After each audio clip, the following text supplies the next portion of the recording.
Assalamualaikum warahmatullahi wabarakatuh. Okey, untuk pembelajaran kita pada hari ini, cikgu terus straight to the point ya. Okey, semalam cikgu dah bagi awak semua untuk menonton macam mana kaedah untuk kita membuat ringkasan. Okey, untuk yang semalam ada 3 perbandingan ya, antara ringkasan, rumusan dan juga ulasan. So hari ini kita terus fokus pada ringkasan, macam mana kita nak menulis ringkasan daripada contoh dan latihan. Okey, dalam video semalam dah ada dah contoh, cuma hari ini cikgu akan highlightkan lebih lanjut lagi. Okey. Okey, tengok elok-elok pada contoh di sini. Okey, arahan dia baca petikan di bawah dengan teliti. Berdasarkan petikan tersebut,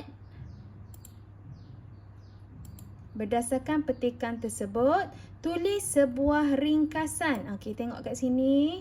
Tulis sebuah ringkasan tentang kepentingan amalan pemakanan seimbang.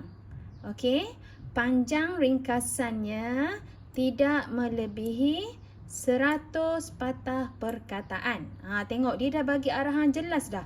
Cuma kita bila dapat soalan terus kita highlightkan apa yang soalan nak. Okey, ringkasan. So semalam cikgu dah terangkan format-format buat ringkasan. Automatik kita akan boleh nampak dah apa yang kita nak buat. Okey, tajuk kita ni kepentingan amalan pemakanan seimbang. So ringkasan kita tu tak boleh lebih dari 100 patah perkataan. Okey, kemudian dia kodekan dekat sini, anda digalakkan supaya menggunakan ayat anda sendiri tanpa mengubah maksud asal petikan. So yang ni cikgu akan tunjuk nanti ya. Okey. So next.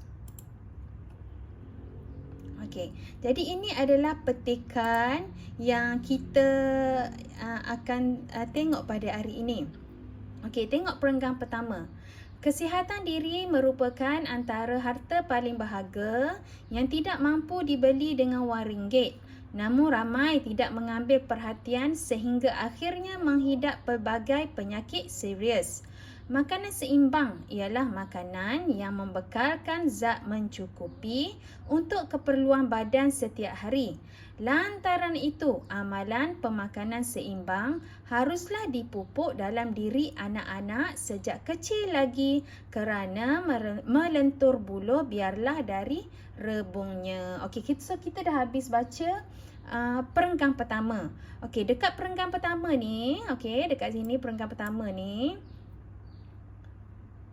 Okey, kita tak jumpa lagi isi yang kita nak. Okey, ingat ya, soalan kita nak kepentingan makanan seimbang. Okey, so ini intro dia sahaja. Okey, masuk perenggan kedua, kita tengok. Antara kepentingan pengambilan makanan seimbang, tengok dia dah bagi hint dah dekat kita. Okey, sekejap cikgu tukar warna pen untuk lebih nampak lagi. Warna merah lah kot, jelas sikit. Okey, antara kepentingan ni pengambilan makanan seimbang. Okey, dia dah kod dah dekat situ. Isi kita. Okey, dapat membina, tengok kat sini, dapat membina badan yang kuat dan sihat. Okey. Ini kepentingan pertama. So kita dah dapat dah dekat sini kepentingan pertama. Okey, kemudian kita teruskan lagi. Pemakanan seimbang menjadikan fizikal seseorang itu lebih baik dan sihat berbanding individu yang kurang menjaga aspek pemakanan. So ayat yang kedua dalam perenggan ini dia menjelaskan isi pertama kita tadi. Macam mana kita dapat bina badan yang kuat dan sihat. Okey, so yang ni bukan isinya. Ini adalah penjelasan kepada isi pertama tadi. Okey, teruskan lagi.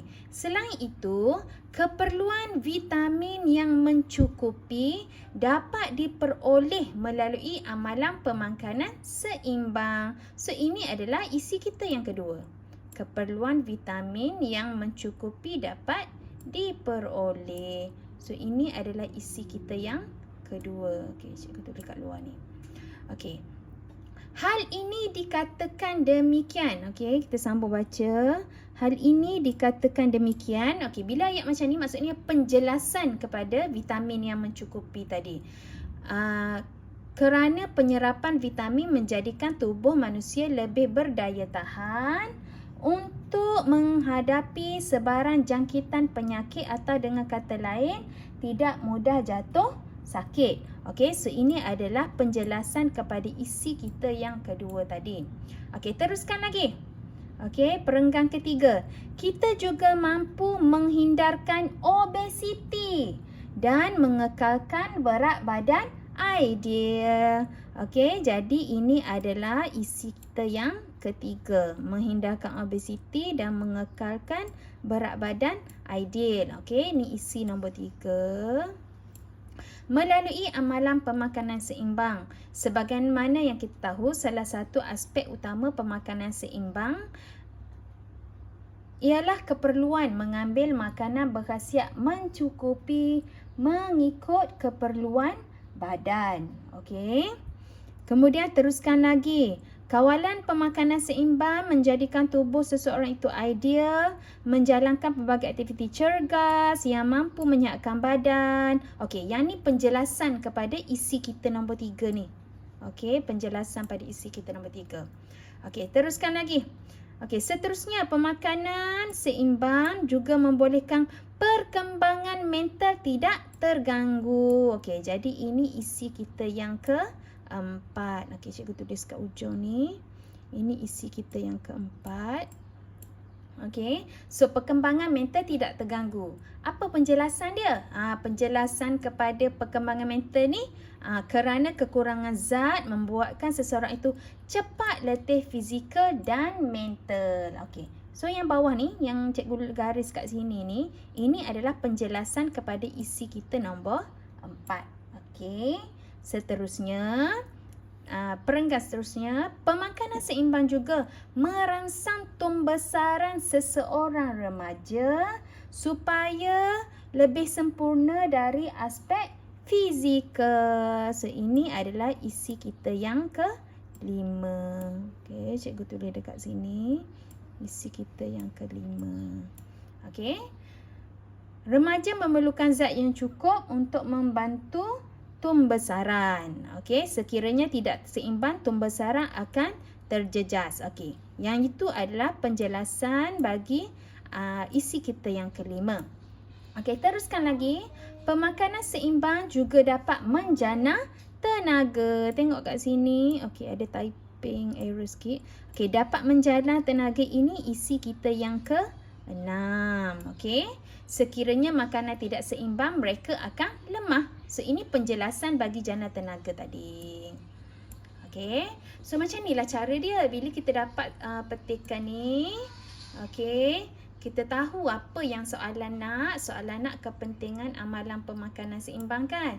Jadi bila kita baca ni, kita dah boleh keluarkan isi yang ada dalam petikan ni. 1, 2, okey, 3, 4, 5 dan juga ada 6 isi. Okey. Okey, seterusnya kita tengok macam mana kita nak buat ringkasan daripada isi tadi. Okey. Okey, kita keluarkan isi-isi penting yang telah kita bulatkan dan juga gariskan dalam petikan tadi. Okey, 6 isi. Okey, dari 6 isi inilah kita kena buat ringkasan. Ingat, ringkasan kita dalam mestilah satu perenggan sahaja. Okey, so ini contoh dia cara nak membuat ringkasan. Okey, tengok jawapan lengkap.